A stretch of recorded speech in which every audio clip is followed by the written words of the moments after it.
两名共阿爸。今天要邀请的这位名人很厉害，他对数字非常的厉害，懂腔。 哎呦，歹势啊！俺迄客家人，俺迄小聪明，哎嘿啊！我是猴子，我应该叫昌明哥，应该叫他侯金明。喂，什么侯金明？因为我觉得数字难不倒你，数还好，还可以。那我们就来考考他关于钱的哈嘎发。 OK， 如果我们去买东西的时候，买完的时候要去付钱给老板，怎么讲？减钱，哎。 减钱，哎，就是付钱的意思，哎，付钱，对不对？对不对？好，再来。那减完钱之后呢？你去付的时候，你要问老板说：“老板，多少钱？多钱？”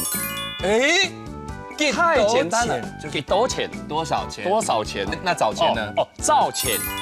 哎，找钱就是找钱，找钱。那找多少钱呢？哦。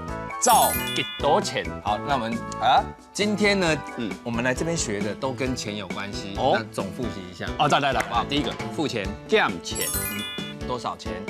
几多钱？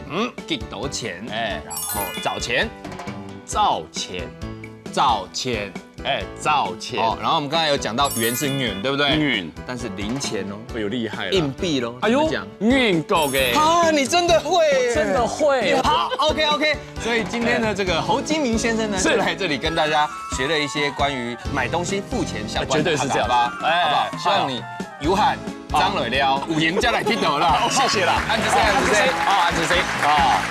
复习时间，多少钱？几多钱？几多钱？元，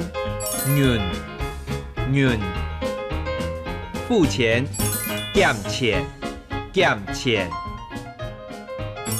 找钱，找钱，硬币，元国嘅，